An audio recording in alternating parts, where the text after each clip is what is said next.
эне касиеттүү экен да.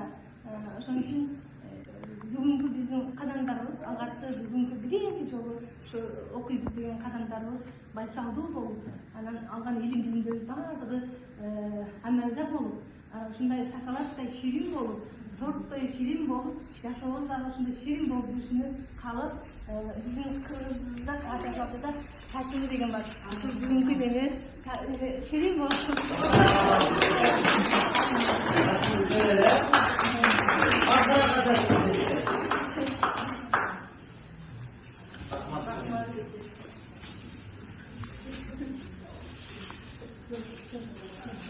Tutalım.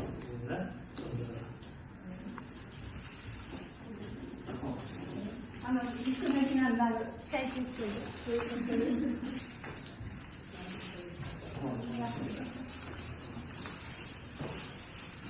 Geldi?